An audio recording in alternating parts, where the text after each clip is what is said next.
आपके सामने जी मेन 2024 का 30 जनवरी सेशन 1 का पेपर डिस्कस कर रहे हैं। पॉसिबल हो तो आप साथ में सभी क्वेश्चन को सॉल्व करें। देखिए पहला क्वेश्चन क्या है।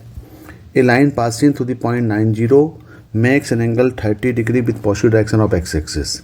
यानी आपके पास एक लाइन दी गई है। ये लाइन मान लो कहाँ से पास हो रही है, 90 से पास हो रही है। ये आपका एक्स एक्सिस है और एंगल कितना बना रहा है, ये एंगल बना रहा है 30 डिग्री का एंगल बना रहा है। अब makes an angle 30 degree with positive direction of X axis with this line is rotated about an angle 15 degree. अब ये क्या कर रहा है, 15 डिग्री रोटेट कर रहा है। देखें यहाँ से ये एंगल 15 डिग्री से यहाँ से रोटेट कर रहा है, 15 डिग्री से in the clockwise direction में कर रहा है। Then the equation in the new position, यानी आपको इसका इक्वेशन निकालना है, इस लाइन का इक्वेशन निकालना है। और तो भाई जब 30 डिग्री बना रहा है, टोटल एंगल ये 15 हो गया, तो ये जो लाइन है ये कितना एंगल बनाएगा, 15 डिग्री एंगल बनाएगा।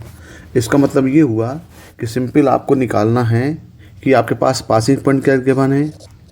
आपके पास पासिंग पॉइंट गिवन है 90 और एंगल कितना बना रहा है, ये 15 डिग्री बना रहा है। मतलब इस लाइन का जो स्लोप है, स्लोप m इक्वल कितना हो जाता है, tan थीटा। और यहाँ पे थीटा कितना दिया है, थीटा दिया 15 डिग्री। यानी ये हो जाएगा m इक्वल टू हो जाएगा ये tan 15 डिग्री हो जाएगा। और tan 15 डिग्री का मतलब हो गया, tan 15 डिग्री वैल्यू आपको मालूम है, ये मालूम होनी चाहिए। tan 15 डिग्री वैल्यू होती है 2 - √3। ये वैल्यू आपको याद होनी चाहिए। तो लगा दें यहाँ पे 1 point formula, equation of line which is passing to the point 90 and वो स्लोप इज 2 - √3। क्या फार्मूला होता है ये, y - y1 equal to m x - x1 that is known as 1 point formula, जहाँ पे x1 y1 पासिंग पॉइंट है और m इसका स्लोप है। तो इक्वेशन ऑफ लाइन क्या हो जाएगा, ये हो जाएगा y - y1 यानी y - 0 इक्वल टू m कितना दिया है 2 - √3 इंटू x - x1 कितना है, 9 है। इसको सॉल्व कर लें तो ये हो जाएगा y इक्वल टू 2 - √3 और इंटू x - 9। ये आपका आंसर होना चाहिए भाई। देखें आंसर क्या दिया है इसमें। अब इसको थोड़ा अरेंज यदि हम कर लें, इसको और आगे सिंप्लीफाई करना पड़ेगा। तो इसको हम ले सकते हैं, यदि यहाँ से y कॉमन ले माइनस कॉमन ले लें तो ये जाएगा -√3 - 2 इंटू x - 9। और फिर ये हो जाएगा आपका y upon √3 - 2 equal to -x और +9। और ये हो जाएगा y upon √3 - 2 plus x equal to 9। तो देखो ये ऑप्शन आपका दिया हुआ है, ये ऑप्शन दिया हुआ है आपका ऑप्शन ए। तो इसका आंसर क्या होगा, आपका आंसर ए होगा। क्वेश्चन नंबर 2 देखें। S N denote the sum of N terms on A P और S20 इक्वल दिया हुआ 790 और S10 दिया हुआ 145। तो आपको S15 माइनस S5 की वैल्यू निकालना है। तो इजी क्वेश्चन है भाई। ये क्या दिया हुआ है, S20 मान लें सीरीज़ का AP का फर्स्ट टर्म A है और कॉमन डिफरेंस D है। तो S20 कितना हो जाएगा, ये S20 हो जाएगा, ये कितना दिया है, ये दिया 790। तो इसका S20 कितना हो जाएगा, ये हो जाएगा आपका 20/2। फर्स्ट टर्म क्या होता है 2A प्लस, ये हम लिख सकते हैं इसको 19D, ये इक्वल टू आ गया आपका 790। फार्मूला कौन सा अप्लाई हुआ है, फार्मूला अप्लाई हुआ है SN equal to n/2 2A plus n-1 into D। ये फार्मूला अप्लाई किया हुआ है। तो देखें यहाँ पे क्या हो जाएगा, ये हो जाएगा आपका 20/2, मतलब ये कैंसिल हो गए, 10 बचा। तो यहाँ से कितना आ गया, ये आ गया 2A plus 19D equal to हो गया ये 79। ये इक्वेशन नंबर 1 हो गया, ये इक्वेशन 1। दूसरा क्या दिया हुआ देखें, दूसरा दिया है इसका जो S10 दिया हुआ है, ये दिया हुआ है 145, यानी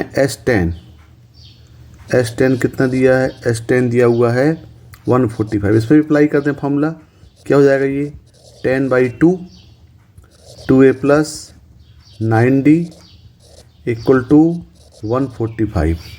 तो यहाँ भी यदि हम सॉल्व करेंगे तो ये 5 चला जाएगा, ये 5 हो जाएगा, तो सॉल्व करने में क्या आएगा 2a plus 9d equal to ये हो जाएगा आपका 29 हो जाएगा। तो ये क्वेश्चन नंबर क्या होगा 2 हो गया।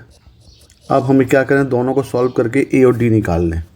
तो हम यदि यहाँ से 1 माइनस 2 कर दें यहाँ से, तो 1 माइनस 2a 2 हो जाएगा कैंसिल, तो हो जाएगा 19 माइनस 9 मतलब हो जाएगा 10d हो जाएगा 50। तो आपके पास d कितना आ गया, d आ गया 50 आ गया। तो आप a भी निकाल सकते हैं। तो d 50 है तो a कितना हो जाएगा, यहाँ पे a हो जाएगा, यहाँ पे 50 पुट करेंगे तो ये हो जाएगा आपका -8। a कितना हो गया, -8 हो गया। अब आपको क्या निकालना है, हमें निकालना है S15 minus sum of 15 term minus sum of 5 term, दोनों का डिफरेंस निकालना है। तो ये हो जाएगा equal to 15/2 2a plus 14d minus 5/2 2a plus 4d। अब यदि हम इसको सिंप्लीफाई कर दें, 2 से कैंसिल कर दें तो कितना आ गया ये 15, यहाँ से 2 कैंसिल कर दिया तो हो जाएगा a plus 7d minus 5a plus 2d हो गया। अब ब्रैकेट ओपन कर देंगे कितना जाएगा, ये हो जाएगा 15 माइनस 5 यानी हो जाएगा 10a प्लस 75 और ये हो गया आपके पास 105 हो गया माइनस 10 मतलब 95 प्लस 95d आ गया। यहाँ वैल्यू पुट कर दें, 10a की वैल्यू कितनी है -8 और d कितना दिया है, d दिया है आपका 5। d कितना दिया है, सॉरी यहाँ पे d हम सॉल्व करेंगे तो d यहाँ पे 5 आएगा ना भाई, ये d कितना आएगा, ये 5 आएगा ये। तो यहाँ d कितना हो जाएगा, d 5 पुट करेंगे तो कितना आएगा, ये आएगा -80 और प्लस हो जाएगा ये 475। तो यहाँ से वैल्यू कितनी आएगी, ये 395 इसका सम आना चाहिए। दोनों का डिफरेंस कितना आएगा 395। देखें 395 है कि नहीं है, 395 ये दिया है आंसर। तो इसका आंसर क्या होगा, इसका आंसर 1 होगा।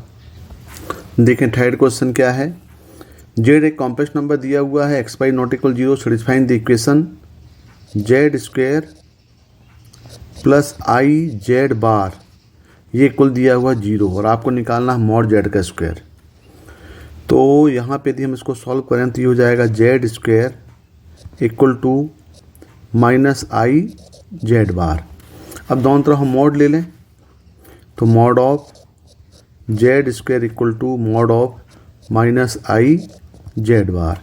अब आपको प्रॉपर्टी मालूम है कि Z1 और Z2 का होल मॉड इक्वल टू क्या होता है, मॉड ऑफ Z1 और मॉड ऑफ Z2, यानी दोनों की सेपरेटली मॉड में कन्वर्ट हो जाता है। और दूसरा यदि हम Z का स्क्वायर का मॉड निकालें तो ये हो जाता है मॉड ऑफ Z का होल स्क्वायर, बाहर चल जाता है, स्क्वायर इनसाइड स्क्वायर आउटसाइड चला जाएगा। तो यहाँ पे क्या हो जाएगा, ये हो जाएगा आपका मॉड ऑफ Z का स्क्वायर हो गया बाहर ये, क्योंकि अभी तो हम लगाएंगे मॉड तो ये तो अंदर ही आएगा, ये अंदर, अभी पहले हम मॉड लगाएंगे यहाँ दोनों तरफ तो ये अंदर आएगा ये स्क्वायर। फिर ये हो जाएगा आपका मॉड Z का स्क्वायर इक्वल टू ये हो जाएगा माइनस आई और Z बार। अब यहाँ पे हम करेंगे तो जाएगा mod of Z square equal to 1 हो जाएगा ये, और ये हो गया आपका मॉड ऑफ Z, क्योंकि आपने पढ़ा है कि कॉन्जुगेट का मॉड और सिंपल मॉड दोनों क्या होते हैं, सेम होते हैं। तो अब यहाँ पे क्या जाएगा, ये होगा mod of Z square minus mod Z equal to 0, और यदि हम इसको सॉल्व करेंगे तो ये आएगा मॉड ऑफ Z, ये आएगा mod Z minus 1 equal to 0। इसका मतलब मॉड Z इक्वल टू 0 है और मॉड Z इक्वल टू 1 है।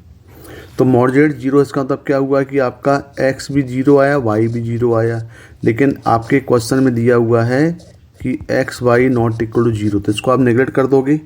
बचा क्या, यहाँ बचा मॉड Z इक्वल टू 1, ये आपका आंसर होगा। देखें मॉड Z इक्वल टू 1, तो यहाँ पे मॉड जेड इक्वल टू 1 दिया है 2, तो इसका आंसर क्या होगा आपका 2 होगा। देखिए question number 4, vector A equal to a1i plus a2j plus a3k और vector B equal to b1i plus b2j plus b3k be the two vector such that mod of A equal दिया हुआ 1, यानी ये ए एक यूनिट वेक्टर दिया हुआ है।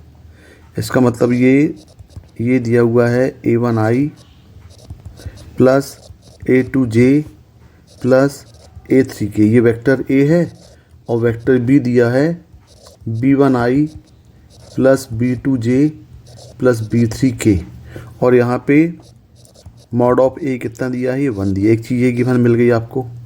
और ए डॉट बी कितना दिया है, ए डॉट बी इक्वल दिया हुआ है 2, ए डॉट बी कितना दिया है 2, और मॉड ऑफ बी इक्वल दिया हुआ है, ये दिया हुआ 4। ये आपके पास डाटाज गिवन है।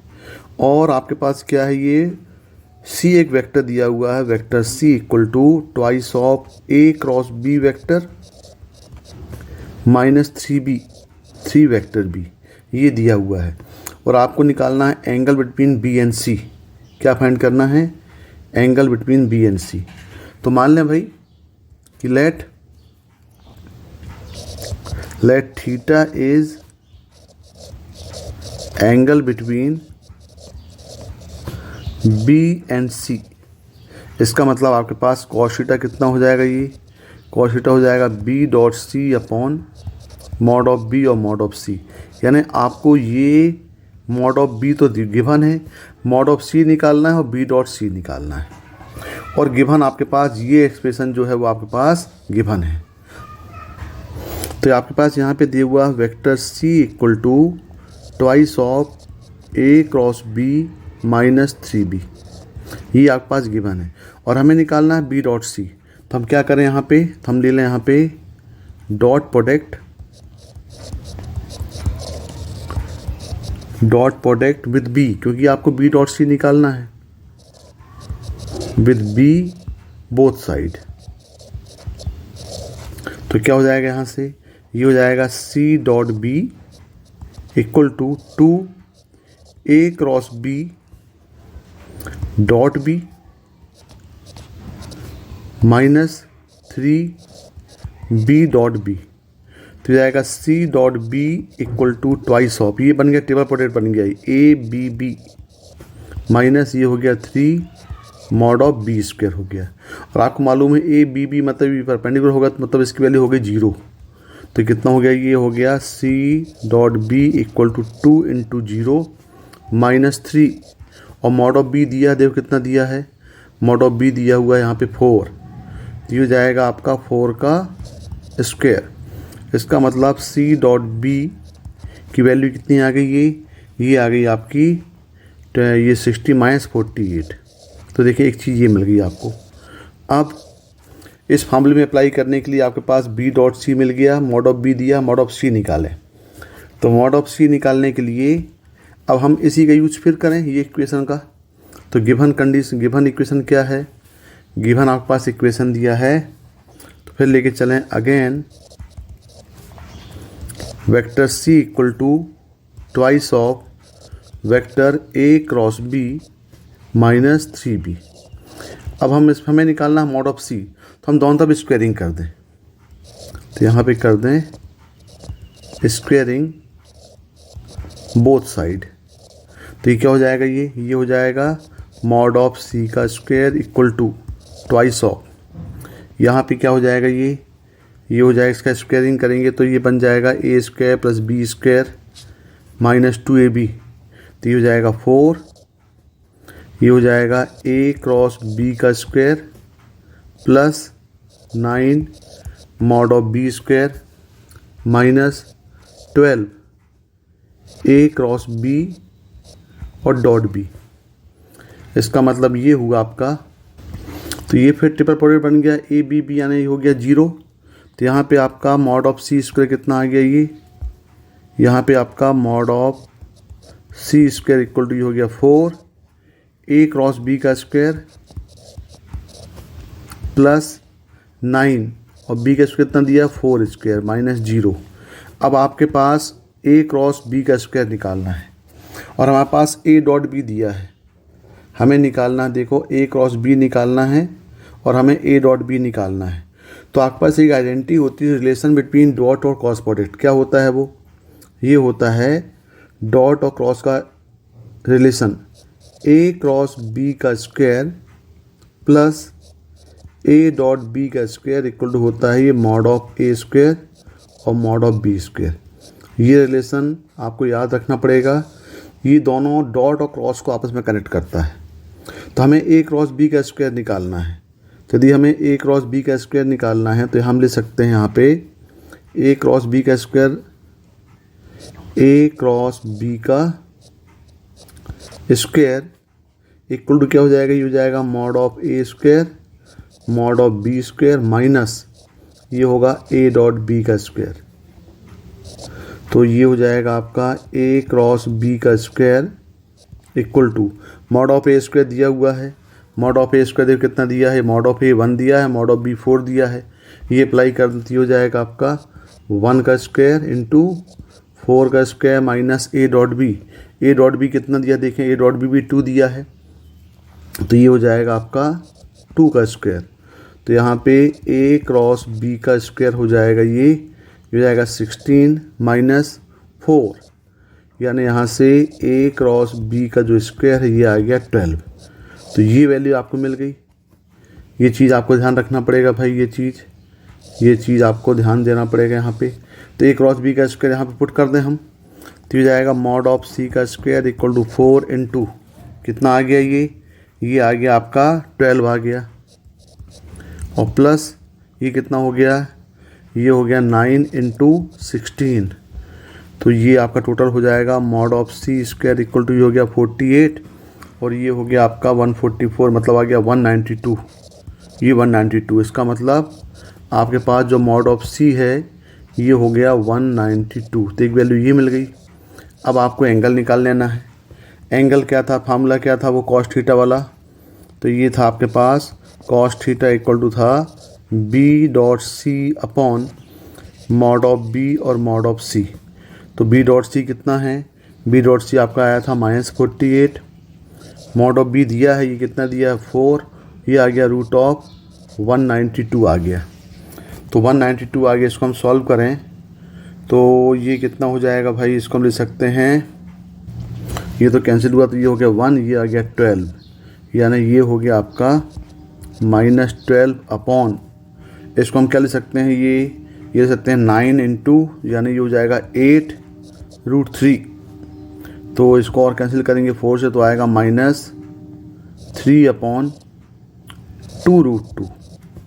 तो यहाँ पे जो कॉस थीटा आ गया ये आ गया -3 अपॉन 2√2। अब ये इसी फॉर्म में आंसर दिया होगा लग रहा है ये। तो थीटा कितना हो जाएगा? Cos inverse -3 upon 2√2। एक बार जरा आंसर चेक कर लें क्या है ये। तो आंसर देखें क्या दिया है। आंसर, इसका आंसर फॉर्म में देखें तो ये दिया हुआ है कॉस इनवर्स -√3/2 -√3/2 आंसर तो मैच नहीं हो रहा भाई, कहीं गड़बड़ हो गया क्या ये? अच्छा, ये √3 है। देखिए आप यहाँ पे ये कितना दिया है? ये √3 है। तो यहाँ पे क्या होगा फिर? ये यहाँ पे ये आपका गड़बड़ हो गया ये, तो ये आपका चला जाएगा यहाँ पे। फिर आपका क्या हो जाएगा? ये 2√3 हुआ ये, तो ये हो जाएगा आपका -√3/2 हो जाएगा भाई। तो यहाँ पे आपका जो थीटा आएगा, थीटा मिल जाएगा कॉस इनवर्स -√3/2 हो जाएगा ये। देखिए ये आंसर आएगा आपका -√3/2 -√3/2, ये दिया है आंसर सी। तो इसका आंसर क्या होगा आपका? क्वेश्चन नंबर 4 का आंसर होगा 3rd, कॉस इनवर्स -√3/2। देखिए question number 5, the maximum value of the triangle whose one vertex is on 0, 0 and the other two vertices lie on the curve y equal to -2x² plus 5x at point xy and -xy respectively। यानी ये बोलना चाह रहा है ये एक triangle है जिसके वर्टेक्स 0, 0 हैं और ये xy और -xy है। तो हम एक रफ स्केच बना लें कि भाई क्या दिया है। देखें यहाँ पे, तो ये आपका तो 0, 0 हो गया, ये 0, 0 फॉर्म में हो गया आपका, और इसके दो वर्टेक्स जो हैं वो कहाँ लाई कर रहे हैं, वो लाई कर रहे हैं आपके, यदि हम देखें इसमें कर्व क्या दिया है तो ये दिया हुआ है y equal to -2x² plus 54। यदि इसको हम अरेंज करेंगे तो ये हो जाएगा आपका minus of y minus 54 equal to ये हो गया आपका 2x²। तो ये बन गया x² equal to -1/2 into Y minus 54, यानी ये एक डाउनवर्ड पैराबोला बना हुआ है। इसके वर्टेक्स क्या हैं, इसके वर्टेक्स दिए हुए हैं 0 और 54। इसका मतलब ये होगा कि आपका जो ग्राफ है वो इस टाइप से कुछ बनेगा, ये बन जाएगा। ये पॉइंट कितना आएगा, 0 और 54 आएगा। तो यहाँ पे एक पॉइंट यहाँ पे ले लिया है, मान लो ये पॉइंट P है, और तो ये पॉइंट क्या दिया है, वो x और y दिया है, और यहाँ पे हम मान लें ये पॉइंट Q है, ये पॉइंट दिया हुआ है -x और y। तो ट्रायंगल, ये ट्रायंगल बनेगा भाई आपका, ये ट्रायंगल का बोल रहा है ये the maximum area of this triangle. तो ये ट्रायंगल का यदि हम एरिया निकालें तो एरिया कितना आएगा, ये देखें ये एक ट्रायंगल बन गया। तो इसका जो बेस है, ये बेस कितना हो गया, टोटल लेंथ कितनी हो गई, ये टोटल लेंथ 2x हो गई, और ये आपकी हाइट कितनी होगी y। तो एरिया कितना हो जाएगा ये, यानी एरिया ऑफ ट्रायंगल ये हो गया आपका POQ, ये हो जाएगा 1/2 इंटू बेस कितना है ये 2x, और हाइट कितना है y, यानी इसका जो एरिया होगा A इक्वल टू ये सिंपल हो जाएगा आपका XY। तो एक चीज़ तो ये आ गई। अब देखें आपको करना क्या है, हमें करना है मैक्सिमम एरिया निकालना है जिसका 1 vertex 0 0 and other 2 vertex lie on this one, ठीक है। तो ये आपका एरिया निकालना है। तो एरिया में यहाँ पे XY, तो y की वैल्यू यहाँ पुट कर दिया जाए। तो y कितना दिया है भाई यहाँ से, तो y की वैल्यू कितना दिया है, तो एरिया A कितना हो जाएगा, A हो जाएगा x, और y दिया हुआ है -2x² प्लस 54। तो ये पूरा कितना हो गया, ये हो गया A equal to -2x³ plus 54x। अब इसको मैक्सिमाइज कर दिया जाए, लगा दें से कंडीशन मिनिमा मैक्सिमा की। तो पहले dA/dx इक्वल टू 0 कर दें। तो dA/dx कितना हो गया, ये हो गया -6x² प्लस 54। अब फॉर मिनिमा मैक्सिमा क्या करते हैं हम, dA/dx को कर दिया हमने 0, तो -6x² प्लस 54 इक्वल टू आ गया 0, यानी यहाँ पे हो गया 6x² इक्वल टू 54। तो यहाँ पे आप सॉल्व करेंगे तो ये आपको मिल जाएगा x² इक्वल टू हो जाएगा 9। तो x कितना मिल जाएगा, आपको मिल जाएगा +-3, x मिलेगा +-3 मिल जाएगा। अब यहाँ देखें भाई +-3 मिलेगा यहाँ पे। अब यदि आप फिगर में देख रहे हैं तो पॉजिटिव साइड ही बन रहा है, मतलब x की वैल्यू आपकी 3 आप ले सकते हैं। तो इसको डबल डिफरेंशिएट कर दिया जाए तो d2a/dx2 कितना हो जाएगा, ये d2a/dx2 हो जाएगा ये -12x। तो d2a/dx2 x इक्वल टू 3 में देख लें तभी नेगेटिव आएगा, ये तो हो जाएगा आपका -36 विच इज नेगेटिव। तो नेगेटिव मतलब क्या हुआ कि ये आपका मैक्सिमम पॉइंट हो गया। तो मैक्सिमम कहाँ पे होगा, maximum at x equal to 3 में मैक्सिमम हो जाएगा। लेकिन आपको निकालना है मैक्सिमम एरिया। तो मैक्सिमम एरिया के लिए क्या होगा, मैक्सिमम एरिया कहाँ पे आ रहा है, तो ये आ रहा है मैक्सिमम एट x इक्वल 3 में आ रहा है। तो a कितना दिया है, a आपके पास दे दिया है, a ये है -2x³ प्लस 54x। तो हम यदि a मैक्सिमम निकालें, a मैक्सिमम कहाँ पे आएगा, x इक्वल 3 में आएगा। तो यहाँ पे हम 3 पुट करते हो जाएगा -2, ये आएगा 3 का क्यूब प्लस 54 इंटू 3। तो ये हो जाएगा आपका -54 प्लस ये हो जाएगा 162, यानी ये मैक्सिमम एरिया कितना आएगा, ये हो जाएगा 108। तो आंसर कितना आना चाहिए, 108 आंसर आना चाहिए भाई। देखें 108 है, ये आंसर दिया है। तो 5 का आंसर क्या होगा, इसका आंसर 4 होगा। देखें क्वेश्चन नंबर 6 क्या है, the value of limit K equal to 1 to n cube upon n square plus K square और n square plus 3k square की वैल्यू निकालना है। इसलिए ये जो क्वेश्चन है वो लिमिट एज सम का है। हमें एक फॉर्म देखना पड़ेगा, limit n tends infinity r equal to 1 to n 1/n f/r/n। यदि हमें इस फॉर्म में क्वेश्चंस है, हमें इसको इस फॉर्म में लाना पड़ेगा इस क्वेश्चन को, और ये एक इंटीग्रल फॉर्म में कन्वर्ट हो जाएगा। इंटीग्रल फॉर्म में कन्वर्ट कैसे होता है इसको हम देख लें ज़रा।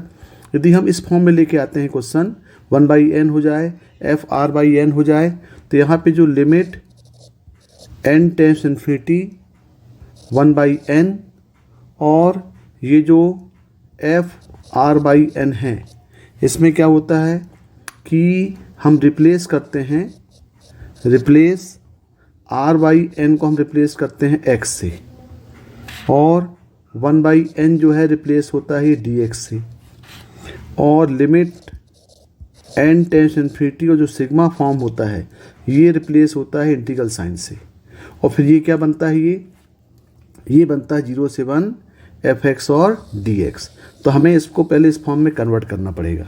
तो इस फॉर्म में कन्वर्ट करने के लिए हमें पहले 1/n लाना पड़ेगा। तो देखिए न्यूमरेटर में पावर 3 है और डिनोमिनेटर में यहाँ पे पावर 2 मतलब n की पावर 4। तो हम पहले क्या करें, पहला स्टेप करें कि दोनों ब्रैकेट से n स्क्वायर कॉमन लेते हैं।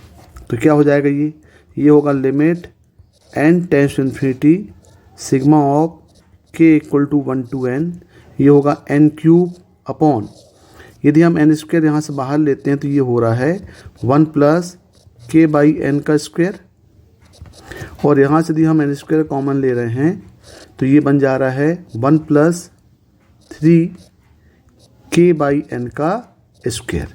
अब यहाँ देखें आप, अब ऊपर n क्यूब है और ये दोनों n स्क्वायर मतलब ये कैंसिल होगा, तो 1/n आपके पास बच जाएगा। और यहाँ पे हम क्या ले लें, जो k/n है इसको हम यदि x मान लें, तो यदि हम तो ये k/n को क्या मान लें, हम x मान लें, तो ये कन्वर्ट हो जाता है। भाई आपको मालूम है, अभी हम बताया यहाँ पे कि जो r/n है वो x में कन्वर्ट होता है, जो 1/n है वो कन्वर्ट हो जाएगा dx में, और जो सिग्मा साइन है वो कन्वर्ट हो जाएगा इंटीग्रल साइन में। तो ये क्या बन जाएगा, इसको इस फॉर्म में हम देखें, यदि इस फॉर्म में लाने की कोशिश करें तो ये होगा limit n tends infinity sigma of k equal to 1 to n, ये हो जाएगा।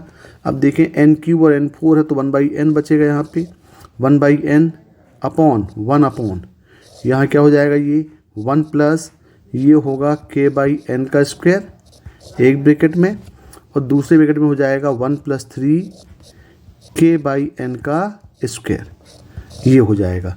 अब आप देख रहे हैं यहाँ पे कि ये 1/n भी आ गया, k/n का फॉर्म भी आ गया, तो अब ये कन्वर्ट हो जाएगा इंटीग्रल फॉर्म में। इंटीग्रल फॉर्म में क्या हो जाएगा, k/n क्या बनेगा, ये x बन जाएगा, 1/n क्या बन जाएगा, dx बन जाएगा, और ये पूरा जो सिग्मा के साथ मिल रहा है ये इंटीग्रल सन बन जाएगा। तो ये इंटीग्रल हो जाएगा आपका इंटीग्रल हो जाएगा 0 से 1, ये आएगा dx अपॉन 1 प्लस k/n के बेस में हो जाएगा x, तो हो जाएगा 1 प्लस x स्क्वायर, और ये हो जाएगा 1 प्लस 3x स्क्वायर। अब क्वेश्चन राइज होता है कि ये लिमिट कैसे आती है। तो लिमिट लाने के लिए हम ये एक्सप्रेशन देखते हैं, limit n tends infinity k/n, और k की वैल्यू हम लोअर लिमिट पुट करते हैं, k इक्वल टू 1 तो पहले हम इसमें 1 पुट करते हैं, तो limit n tends infinity 1/n 0 हो जाएगा, 0 लिमिट आ जाएगी, और अपर लिमिट यहाँ पे n है तो यहाँ पे हम मैक्सिमम वैल्यू n पुट करते हैं, तो limit n tends infinity n/n क्या होगा 1, तो इस टाइप से इसकी लिमिट निकल आती है। तो ये एक इंटीग्रल फॉर्म में कन्वर्ट हो गया, dx upon 1 plus x square 1 upon 1 plus 3x square. अब आप चाहें तो इसको पार्शियल फ्रैक्शंस कर सकते हैं या हिडन टाइल्स अप्लाई करें। तो देखें यदि हमारे पास दोनों 1 1 दिया है तो हम क्या करें, यहाँ पे मल्टीप्लाई बाई डिवाइडिंग बाई 2 2 कर दें। तो ये i इक्वल टू हम 2 2 कर दिए, तो यहाँ लिख दिए 1/2, और ये हो गया यहाँ पे 2 अपॉन 1 प्लस एक्स स्क्वायर, और ये हो गया 1 प्लस 3x स्क्वायर। अब यदि देखें यहाँ पे कि इस 1 को हम क्या ले सकते हैं, फिर से आगे यदि और इसको सिंप्लीफाई करें, हम हिडन टाइल अप्लाई कर रहे हैं, तो यहाँ पे ले सकते हैं 1/2, ये तो बाहर है, इसको लिख दिया हमने 1 प्लस 1, या फिर देखें यहाँ पे 3x स्क्वायर दिया हुआ है, यहाँ पे 3 दिया हुआ है, और यहाँ पे आपके पास 1 दिया हुआ है, तो इसको हम लिख सकते हैं, ये 1 प्लस 1 लिख के इसको हम लिख दें 3 - 1 लिख दें, इसको लिख दिया हमने 3 minus 1 upon 1 plus x square, और ये हो गया 1 प्लस 3x स्क्वायर, और ये dx। अब 3 माइनस 1 है तो हमने इसमें क्या किया, प्लस 3x स्क्वायर और माइनस 3 स्क्वायर को हमने प्लस माइनस कर दिया। तो इससे देखो इजी पड़ जाएगा आपका। अब आपने क्या किया, ये कि ये दोनों को आपने एक साथ ले लिया और इन दोनों को आपने एक साथ ले लिया। तो देखिए यहाँ से क्या बन जाएगा, ये इसको हम लिख सकते हैं, ये I इक्वल टू 1/2, ये हो जाएगा 0 से 1। यदि यहाँ से हम 3 कॉमन लेंगे तो ये जाएगा 3 1 प्लस एक्स स्क्वायर, और माइनस ये हो जाएगा 1 plus 3x square upon denominator क्या बचा 1 प्लस एक्स स्क्वायर, और ये हो गया 1 प्लस 3x स्क्वायर, और ये dx। अब इसको हम सेपरेट कर दें। अब यदि हम इसको सेपरेट कर देंगे तो ये I इक्वल टू क्या हो जाएगा, ये 1/2। अब यदि हम इसको सेपरेट करेंगे तो ये हो जाएगा 3 1 प्लस स्क्वायर अपॉन पूरा डेरिवेटिव करेंगे तो ये टर्म हो जाएगा कैंसिल। तो हो जाएगा ये इंटीग्रेशन 0 से 1 3 dx upon 1 plus 3x square, एक पार्ट ये आएगा, और फिर ये माइनस 1 प्लस 3x स्क्वायर और 1 प्लस 3 स्क्वायर कैंसिल आउट होगा, तो ये बन जाएगा 0 से 1 dx upon 1 plus x square. तो ये पार्ट आ जाएंगे। अब देखें यहाँ पे, अब यदि यहाँ पे हम फार्मूला अप्लाई करें तो देखें यहाँ पे ये तो डायरेक्ट फार्मूला है भाई। यदि हम फार्मूले देखें तो क्या क्या फार्मूला आपके पास है, dx upon 1 plus x square क्या होता है, ये हो जाएगा आपका tan inverse x plus c। यदि हम इसी को लिखें कि dx अपॉन ये फॉर्म दे दें, यदि a square plus x square का फॉर्म है तो ये हो जाएगा tan इनवर्स, ये हो जाएगा 1/a tan inverse x by a plus c। और यदि इसी फॉर्म को हम लिख दें कि dx अपॉन यदि ये फॉर्म हो जाए आपका a square plus bx plus c का होल स्क्वायर, तो ये फॉर्मूला क्या बन जाएगा, ये बन जाएगा 1/a, और हो जाएगा tan इनवर्स, यहाँ हो जाएगा bx plus c upon a। तो देखिए ये जो फार्मूले हैं, ये फार्मूले को आप यहाँ पे अप्लाई कर सकते हैं। तो यहाँ पे क्या हो जाएगा, ये फार्मूले को अप्लाई करेंगे तो यहाँ पे हो जाएगा I इक्वल टू, ये हो जाएगा आपका 1/2। अब इसको इंटीग्रेट करेंगे तो क्या हो जाएगा, ये 3 तो बाहर है ही, इसका हो जाएगा 1/√3, और ये जाएगा tan इनवर्स √3x, ये पार्ट आ जाएगा, और फिर और माइनस ये हो जाएगा आपका, ये तो डायरेक्ट फार्मूला हो जाएगा tan इनवर्स x, और इसमें लग जाएगी लिमिट 0 to 1।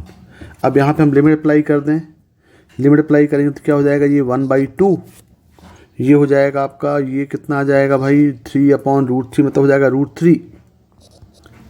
√3, और यहाँ लगाएंगे तो क्या हो जाएगा, पहले अप्लाई करना हो जाएगा tan इनवर्स √3 माइनस ये हो जाएगा tan इनवर्स 0, एक पार्ट ये आ गया, फिर माइनस यहाँ करेंगे तो ये हो जाएगा आपका tan inverse 1 minus tan inverse 0, ये पार्ट आ जाएगा।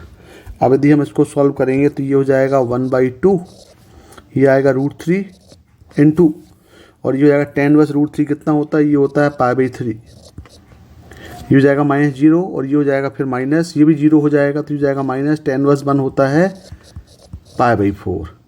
अब यदि हम इसको सॉल्व करें तो ये कितना हो जाएगा, ये टोटल इसको सॉल्व करें तो ये हो जाएगा, ये √3 थी π/3 √3/3 हो जाएगा, ये हो जाएगा √3/2, और ये हो जाएगा आपका π/3 माइनस ये हो जाएगा π/8। अब यदि हम इसको सॉल्व करेंगे यहाँ पे तो ये क्या बन जाएगा, ये बन जाएगा आपका π/2√3 माइनस, यदि यहाँ से हम π/2 कॉमन ले लें, देखें यहाँ पे यदि हम π/2 कॉमन लें तो ये हो जाएगा 1/√3 माइनस 1/4। यदि हम इसको सिम्प्लीफाई करें तो ये हो जाएगा π/2, ये जाएगा 4 माइनस √3/4√3। अब इसका करते हैं डिस्लाइजेशन, तो जाएगा 4 प्लस √3 अपॉन 4 प्लस √3। तो ये क्या बन जाएगा, ये बन जाएगा टोटल, ये हो जाएगा 16 माइनस 3 मतलब होगा 13, ये हो जाएगा 13 पाई अपॉन 8, 4 to 8 हो गया, और ये हो गया आपका 4√3 प्लस 3। ये आपका आंसर आएगा भाई। देखें मैच क्या हो रहा है आपका, तो आंसर हो रहा है, इसका आंसर बी हो रहा है। इसका आंसर क्या होगा, 6 का आंसर 2 होगा। क्वेश्चन नंबर 7 क्या दिया हुआ है भाई, एक फंक्शन दिया हुआ है g का r tends to r is a non constant twice differentiable function है, और g डैश 1/2 इक्वल दिया हुआ है g डैश 3/2, और एक रियल वैल्यूड फंक्शन दिया हुआ है f(x) equal to 1/2 gx plus g2 minus x, और हमें बताना है कि f डैश इक्वल टू 0 होगा, एटलीस्ट 2 रूट के होंगे 0 2 के बीच में, या एग्जैक्टली 1 रूट होगा, या f डैश x इक्वल 0 होगा for no root between 0 to 1, और ये वाला एक्सप्रेशन होगा। तो इसके लिए हमें पहले क्या करना पड़ेगा, देखो g dash 1/2 equal to g dash 3/2 दिया है, और f(x) दिया हुआ है 1/2 gx plus g2 minus x। तो इसको पहले हम डिफरेंशिएट कर दें, तो इसका f डैश x कितना हो जाएगा, ये इसका f डैश हो जाएगा 1/2, g का हो जाएगा g डैश x, और ये हो जाएगा आपका g डैश 2 माइनस x, और x का होगा -1 माइनस x का, तो ये नेगेटिव हो जाएगा। अब यहाँ पे तो आपके पास ये f डैश की वैल्यू हो गई, f डैश x कितना हो गया, ये f डैश हो गया 1/2 g dash x minus g dash 2 minus x। अब इसमें देखें जो वैल्यू आपके पास दी, यहाँ पे देखो वैल्यू क्या क्या दिख रही है आपको, 1/2 दिख रही है, 3/2 दिख रही है ये, और एक 1 भी दिख रहा है। तो यहाँ पे हम वैल्यू पुट करके चेक करते हैं कि एक्चुअली क्या रिजल्ट आता है। देखें यदि यहाँ पुट कर रहे हैं कि इफ़ यहाँ पे x इक्वल टू दी हम 1/2 पुट कर रहे हैं, तो क्या आ रहा है, देखेंगे ये आ रहा है f डैश 1/2 इक्वल टू 1/2, ये हो जाएगा g dash 1/2 minus g dash 2 minus 1/2। तो यहाँ पे यदि हम सॉल्व करेंगे तो आएगा 1/2, ये हो जाएगा आपका g डैश 1/2, और ये हो जाएगा माइनस g डैश 3/2। अब आप देख रहे हैं कि g डैश 1/2 और g dash minus 1/2 equation number 1 से ये दोनों इक्वल दिए, मतलब इसकी वैल्यू कितनी हो जाएगी, इक्वल टू ये 0 हो जाएगी। बिल्कुल सिमिलर यदि हम पुट कर रहे हैं कि इफ़, यहाँ पे हम पुट कर रहे हैं 3/2 पुट कर रहे हैं, if x equal to 3/2 put कर रहे हैं, तो यहाँ पे क्या हो जाएगा, ये हो जाएगा f डैश 3/2 इक्वल टू, ये हो जाएगा 1/2, यहाँ कितना हो जाएगा भाई, इसमें पुट कर रहे हैं, इक्वेशन नंबर 2 में पुट कर रहे हैं, तो ये हो जाएगा g dash 3/2 minus g dash 2 minus 3/2। तो ये कितना आ जाएगा, देखो ये आ जाएगा 1/2 g dash 3/2 minus g dash, ये जाएगा 4 माइनस 3 हो जाएगा 1/2 इक्वल 0। और फिर देखें इक्वेशन नंबर 1 से g dash 1/2 equal g dash 3/2 दिया है, मतलब ये पार्ट फिर दोनों इक्वल हो गए, तो ये भी कितना हो गया आपका 0 हो गया। अब आप देखें यदि हम यहाँ पे एक और वैल्यू, इफ़ यदि यहाँ पे हम x इक्वल टू 1 पुट कर रहे हैं, तो देखें क्या आ रहा है, ये यदि हम x इक्वल 1 पुट कर रहे हैं तो ये आ रहा है f डैश 1 इक्वल टू, ये हो जा रहा है आपका 1/2, यहाँ हो जा रहा है g dash 1 minus g dash 2 minus 1, यानी ये हो जा रहा है आपका 1/2 g dash 1 minus g dash 1, यानी ये भी आपका 0 आ रहा है। तो आप क्या यहाँ पे देखिए आपने, तो आपको क्या मिल रहा है, देखें f डैश 1/2 भी 0 आ रहा है, f डैश 3/2 भी 0 आ रहा है, f डैश 1 भी 0 आ रहा है। मतलब आपका जो कॉन्क्लूड निकला वो क्या निकला कि f dash 1/2 equal to f dash 3/2 equal to f dash 1 equal to आ रहा है 0। मतलब ये सभी इक्वल 0 आ रहे हैं, तो सभी इक्वल 0 है, इसका मतलब क्या हुआ, ये क्या शो कर रहा है, ये शो कर रहा है कि f डैश हैव 3 रूट्स। क्या दिखा रहा है ये, f डैश 3 रूट, कौन कौन से 3 रूट्स होंगे, ये होगा 1/2 होगा, 3/2 होगा और 1 होगा। तो जब ये एफ डैश एक्स में 3 रूट्स हैं तो आपको मालूम है कि भाई किसी यदि एफ डैश एक्स में 3 रूट हैं तो उसके डेरिवेटिव में क्या होगा, एक रूट कम हो जाएगा। तो एफ डबल डैश में कितने हो जाएंगे, एफ डबल डैश है 2 रूट्स हो जाएंगे। कहाँ पे होंगे, 2 रूट्स, और गिवन इंटरवल 0 से 1 में हो जाएगा क्योंकि सब इसके बीच में वैल्यू दी गई है ये। तो एफ डबल डैश एफ कितने होंगे, 2 रूट्स होंगे। तो इसका आंसर क्या आएगा, एफ डबल डैश में कितने रूट्स होंगे, 2 होंगे। तो F dash X has 2 roots in 0 से 2। तो आंसर क्या होगा इसका, आंसर इसका 1 होगा। Question number 8, the area of the region bounded by the parabola y square equal to 4x-2 and the line y equal to x-8।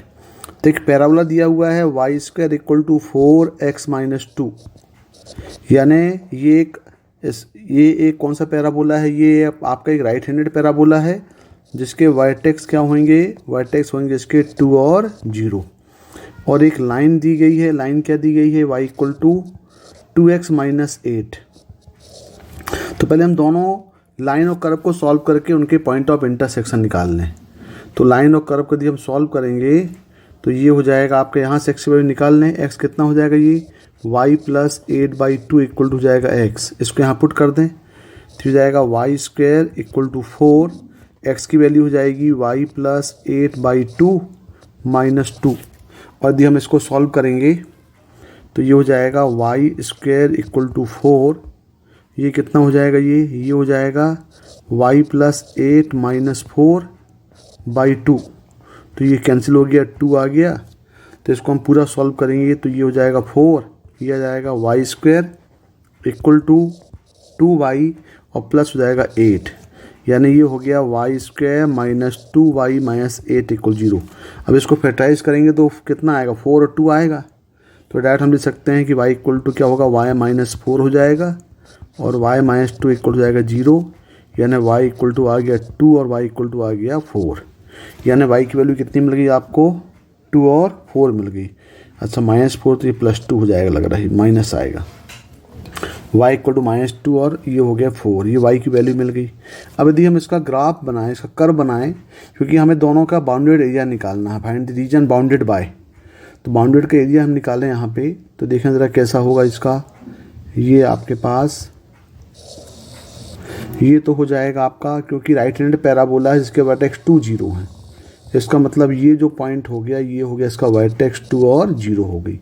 और एक line दी गई है, और लाइन कहाँ कट कर रही है, y इक्वल टू -2 और 4 में कट कर रही है। तो आपकी जो लाइन है वो लाइन होगी, अब ये कहाँ कट कर रहा है, -2 और 4, तो -2 ये हो गया, 4 ये हो गया। इसका मतलब ये लाइन इस टाइप से कट करेगी भाई। ये कितना हो जाएगा, ये आपका हो जाएगा -2, 0 -2, और ये जो हो जाएगा ये आपका हो जाएगा 0 और 4, यानी आपको रिक्वायर्ड एरिया जो आपका मिल रहा है वो ये एरिया आपको निकालना है। तो ये आप डायरेक्ट निकाल सकते हैं भाई। टोटल आप क्या करें, आप टोटल ये पूरा ट्रेपेजियम ले लो, और ट्रेपेजियम ना लेना है तो आप डायरेक्टली ले लो कि पोर्शन ऑफ लाइन, ये लाइन क्या है, ये लाइन है y इक्वल टू 2x-8, और पैराबोला क्या है, ये है y square equal to 4x-2। अब इसको यदि हम बाउंडेड एरिया निकालें तो हम इसको अलॉन्ग ऑन y एक्सेस लेते हैं, तो इसका रिक्वायर्ड एरिया कितना हो जाएगा, देखें यहाँ पे इसका जो रिक्वायर्ड एरिया होगा a, ये इक्वल टू हो जाएगा डायरेक्ट लिमिट, देखें आप कहाँ से लिमिट बोल रहा है, ये -4 से 2 लिमिट ले लें डायरेक्ट y की, -2 से, सॉरी लिमिट क्या है इसकी, लिमिट ले रहे हैं -2 से 4, क्योंकि -2 दिया है, ये -2 से ये 4 तक। पहले किसका पोर्शन ले लें, पोर्शन ऑफ लाइन हम ले लें y नहीं, हमें क्योंकि x in terms of y निकालना पड़ेगा, तो हमें यहाँ लेना पड़ेगा x, जो कि हम y में चेंज करेंगे। फिर जाएगा x किसका, लाइन का, फिर माइनस कर देंगे x किसका, पैराबोला का, और फिर टू y कर देंगे, इसको हम इंटीग्रेट कर देंगे। तो x को in terms of y convert करना पड़ेगा, तो क्या हो जाएगा, ये हो जाएगा -2 to 4, ये वैल्यू कितनी हो जाएगी, x की हो जाएगी y प्लस 8/2 और माइनस ये हो जाएगा आपका वाई स्क्वायर बाई 4 प्लस 2 और पूरे का ये डी वाई। अब इसको हम क्या करते हैं, इसको इंटीग्रेट कर दें। यदि हम इसको इंटीग्रेट करेंगे तो ये हो जाएगा आपका, पहले इसको सिंप्लीफाई करके इजी कर लें, -2 to 4, ये हो जाएगा y/2 + 4 माइनस हो जाएगा ये वाई स्क्वायर बाई 4 और ये जाएगा -2 इंटू डी वाई। अब इसको हम डायरेक्ट यदि हम इसको सॉल्व करें तो ये हो जाएगा आपका -2 to 4, ये आएगा y/2, ये +2 हो जाएगा और माइनस वाई स्क्वायर बाई 4। अब इसको इंटीग्रेट कर दें। अब यदि हम इसको इंटीग्रेट करेंगे तो ये आ जाएगा -2 to 4, ये कितना होगा, ये हो जाएगा आपका y। अब इसको इंटीग्रेट कर रहे हैं, पहले इसको डायरेक्ट क्या करते हैं हम इंटीग्रेट कर दें। तो इसको इंटीग्रेट करेंगे तो ये हो जाएगा Y square by 4 plus 2y और माइनस ये आ जाएगा आपका y³/3 मतलब 1/12 और ये हो जाएगा y³ और इसमें लगा दें लिमिट वैल्यू कहाँ से कहाँ तक दिया, -2 से 4 लगा दें। तो अब इसको सिंप्लीफाई करना पड़ेगा भाई। इसको सिंप्लीफाई करेंगे तो ये हो जाएगा आपका 1/4 कर दें यहाँ से बाहर, ये वाला 1/4 और ये हो जाएगा अपर लिमिट हो जाएगी 16 -2 इसका हो जाएगा ये 4 +2 के लिए कर लें यहाँ पे अपर लिमिट 4 और लोअर लिमिट माइनस क्या हो जाएगा प्लस हो जाएगा 2 और -1/12 तो y³ मतलब हो जाएगा 64 और ये माइनस और ये -2 का क्यूब हो जाएगा 8 यानी हो जाएगा +8 हो जाएगा ये। अब इसलिए हम इसको सॉल्व करें तो ये हो जाएगा आपका ये 12/4 मतलब हो जाएगा 3 और ये हो जाएगा ये 6 + 2 हो जाएगा ये हो गया 6 × 2 12 और माइनस ये आ गया आपका 72/12 मतलब हो गया 6। तो 12 और 3 15 - 6 मतलब 9 स्क्वायर यूनिट इसका आंसर आना चाहिए भाई। देखें ज़रा क्या दिया है, 9 दिया है। तो 8 का आंसर क्या होगा इसका 9 हो जाएगा। देखें क्वेश्चन नंबर 9, y = y एक फंक्शन दिया हुआ है differential equation sec(x) dy plus 2 1 - x tan x plus x 2 - x dx = 0। हमें इसको सॉल्व करके y2 की वैल्यू निकालना है, यानी x = 2 करके y की वैल्यू हमको निकालना है। तो पहले हम एक काम करते हैं, इसको पहले साइन कॉस में कन्वर्ट करते हैं। तो ये क्या हो जाएगा, ये हो जाएगा dy/1 ये हो जाएगा 1/cos x प्लस ये हो गया 2 1 - x ये हो गया sin x/cos x और प्लस x 2 - x dx = 0। अब इसको और सिंप्लीफाई कर लें। सिंप्लीफाई करेंगे तो यहाँ पे एलसीएम इसका cos x आ जाएगा, तो यहाँ लिख देते हैं dy/cos x प्लस ये हो जाएगा आपका 2 1 - x sin x plus x 2 - x into cos x और ये पूरे का dx एलसीएम क्या है इसका अपॉन cos x = 0। तो इसका डिनोमिनेटर में cos x दिया, मतलब इसको सिंप्लीफाई करेंगे तो पूरा 0 हो जाएगा। तो आपका फॉर्म क्या बन जाएगा, ये बन जाएगा dy प्लस ये हो गया 2 1 - x sin x प्लस ये हो जाए, इसको यदि ब्रैकेट ओपन कर दें तो ये हो जाएगा 2x - x², ये हो जाएगा cos x और ये होगा dx = 0। अब देखें ज़रा, तो इसको हम rule of infection method solve करते हैं। हम कोशिश करते हैं कि यहाँ पे आपके पास dy के साथ ही पूरा फॉर्म बन जाए। तो यदि हम इसको सॉल्व करें तो ये क्या हो जाएगा, देखो ज़रा इसको हम इसको लिख सकते हैं। ये हो जाएगा आपका dy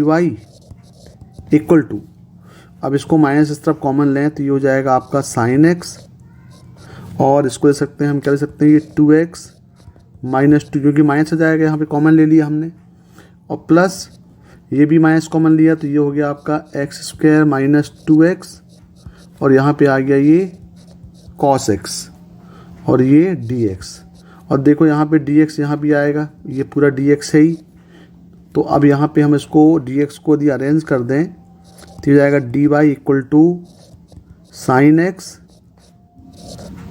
2x minus 2 dx plus x square minus 2x into cos x d x equal to 0, यानी ये इक्वल टू 0 तो इस तरफ है ही, तो ये फॉर्म बना।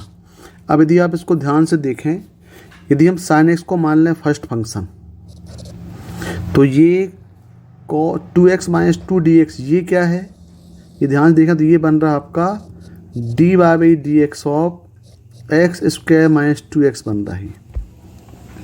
और यदि हम इसको देखें अब यदि आप इसको फर्स्ट फंक्शन मान ले रहे हैं ये वाला फंक्शन, तो ये क्या बन रहा है, ये बन रहा है d y by d x of बन गया ये साइन एक्स बन गया। तो आप यदि पूरे को इसको देखो, अब यदि हम इसको सेकेंड फंक्शन मान लें तो ये हो गया आपका d y by d x of first function, और ये हो गया d y by d x of second function, और ये फर्स्ट फंक्शन तो है ही। तो ये डायरेक्ट आप देखेंगे तो ये बन जाएगा d y by d x of, ये हो जाएगा आपका x square minus 2x into sine x, ये पूरे का डेरिवेटिव बनेगा। और यहाँ क्या चल रहा है, डी वाई चल रहा है।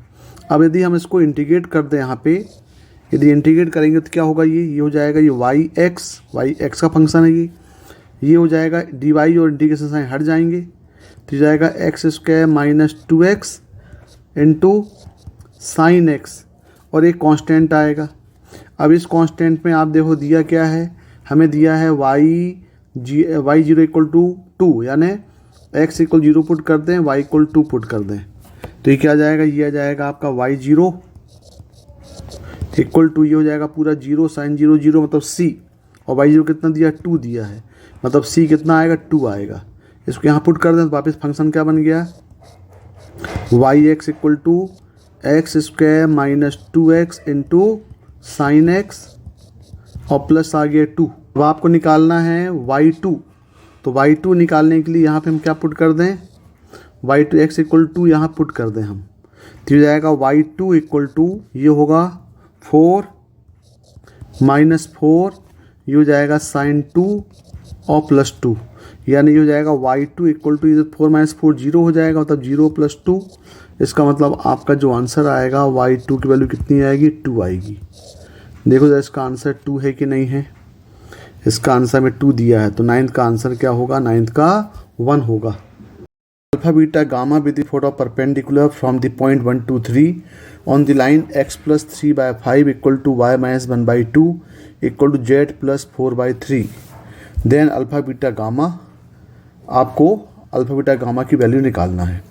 तो देखें ज़रा इक्वेशन क्या दिया हुआ है, इक्वेशन दिया हुआ है x plus 3/5 equal to y minus 1/2 equal to z plus 4/3। अब यदि हमें मान लो भाई इक्वल टू लेमडा, क्योंकि हमें उस लाइन में एक पॉइंट लेना पड़ेगा।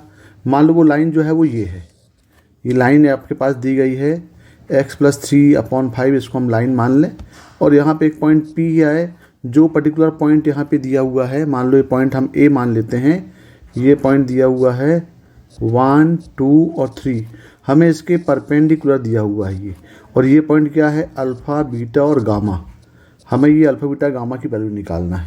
तो मान लीजिए लाइन जो है वो क्या है, ये लाइन P और Q है और इसके परपेंडिकुलर है। तो हम एक पॉइंट लेते हैं पहले, any point on this line, तो यहाँ पे ले लो एनी पॉइंट, मान लो पॉइंट हम P ही लेते हैं, तो P क्या हो जाएगा भाई, इक्वल लेमडा मान लेते हैं, तो 5 लेमडा माइनस 3, 2 लेमडा प्लस 1 और 3 लेमडा माइनस 4, ये आपके पास पॉइंट मिल गया। अब आपको मालूम है कि भाई ये लाइन है, इस लाइन के ये जो पॉइंट P है, ये पॉइंट हम P तो अल्फा बीटा गामा, तो आप उसको मानेंगे, तो यहाँ पे हमने पॉइंट क्या माना है, P, ये पॉइंट आ जाएगा आपका 5 लेमडा माइनस 3, ये हो जाएगा 2 लेमडा प्लस 1 और ये हो जाएगा 3 लेमडा माइनस 4। अब यहाँ पे इसके इस लाइन के जो डायरेक्शन रेशोस हैं, वो डायरेक्शन रेशो कितना दिया है, ये दिया हुआ है, ये आपके पास दिया हुआ है कितना, 5, ये दिया 5 2 और 3, ये दिया हुआ 5 2 और 3 दिया हुआ है इसके। अब यहाँ देखें आप कि पॉइंट P ले लिया हमने, अब यहाँ पे बोल रहा है इसके परपेंडिकुलर है, ये क्या बोल रहा है, इसके परपेंडिकुलर है, तो क्या होगा, for perpendicular the direction ratios of line and direction ratios of PQ। Direction ratios of line, ये लाइन के, और डायरेक्शन रेशियोस ऑफ AP का जो प्रोडक्ट होगा, डॉट प्रोडक्ट, ये क्या हो जाएगा, इक्वल 0 हो जाएगा। इसका मतलब ये होगा कि आपके पास हमें पहले डायरेक्शन रेशियोस ऑफ AP निकालने पड़ेंगे भाई। तो AP के डायरेक्शन रेशियोस क्या हो जाएंगे, ये हो जाएगा आपको, ये डायरेक्शन रेशियो आपके पास मिल जाएंगे।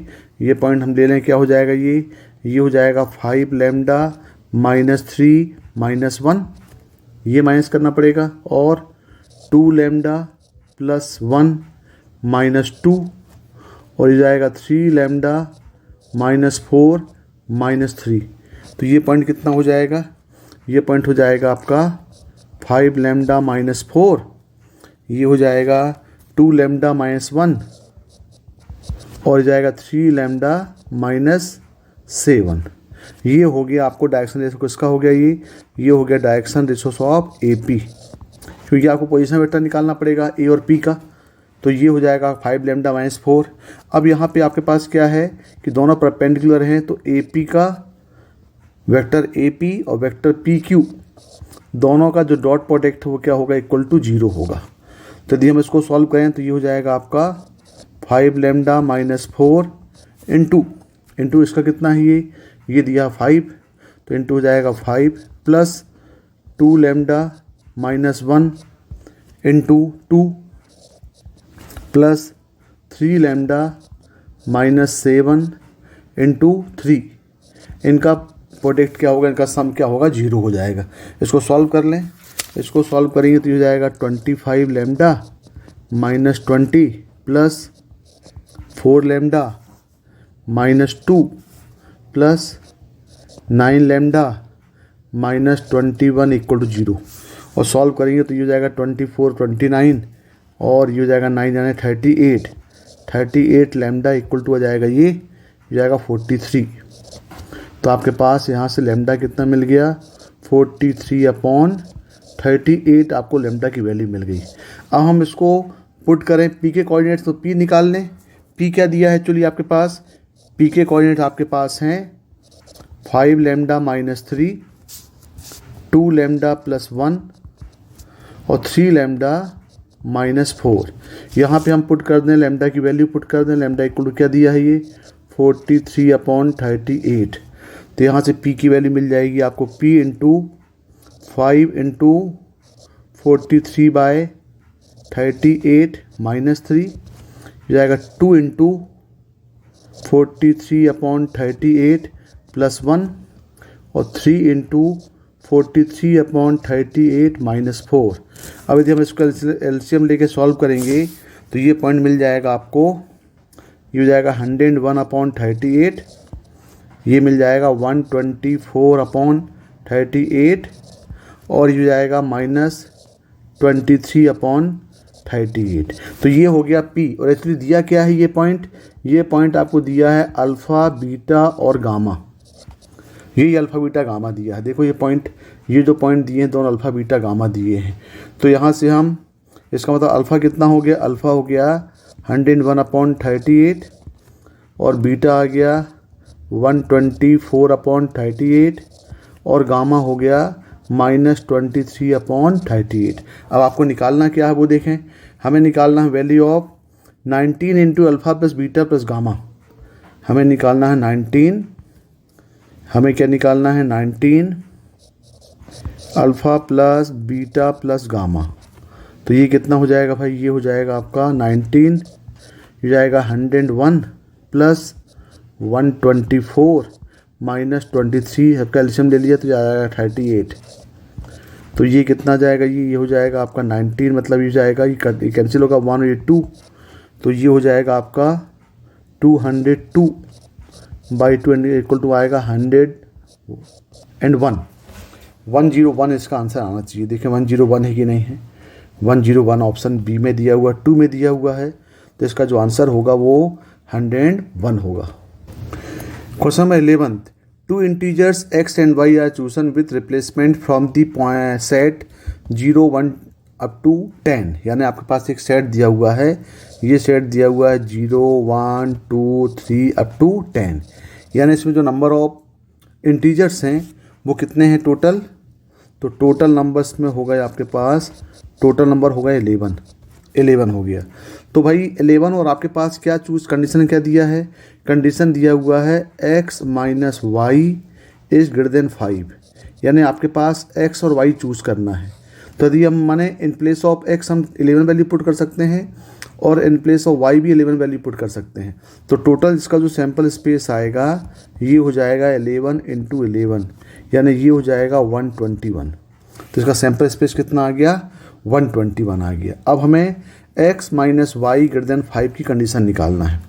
तो यदि हम x माइनस 5 कंडीशन निकालें तो हमें कुछ इंटीजर्स पहले चूज़ करना पड़ेगा।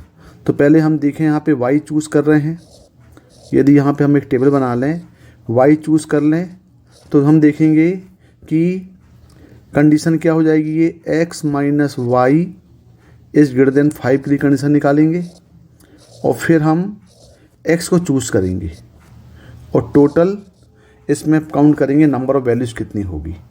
तो देखें ज़रा, यदि हम y इक्वल टू पहले पुट कर रहे हैं, y इक्वल टू हम पुट कर रहे हैं 0, जब 0 पुट कर रहे हैं तो कितना हो जाएगा, ये हो जाएगा mod of x is greater than 5 हो जाएगा ये। तो mod of x greater than 5 हो गया। तो यहाँ पे हम देखें x के प्लेस में क्या क्या पुट कर सकते हैं वैल्यू।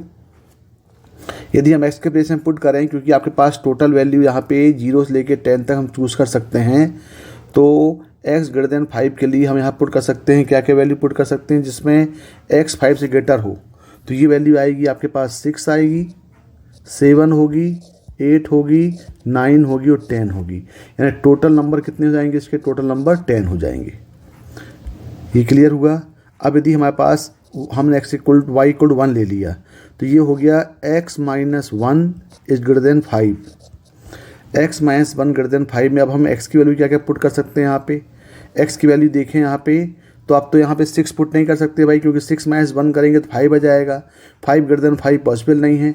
अब ये वैल्यू क्या होगी आपके पास, 7 से स्टार्ट होगी, 7 8 9 10। तो ये टोटल वैल्यू कितनी हो गई आपके पास, ये टोटल जो वैल्यू हैं, अच्छा ये टोटल वैल्यू से आप काउंट कर रहे हैं तो 10 नहीं होगी, टोटल वैल्यू कितनी हो जाएगी, ये टोटल वैल्यू आपके पास हो जाएगी 5।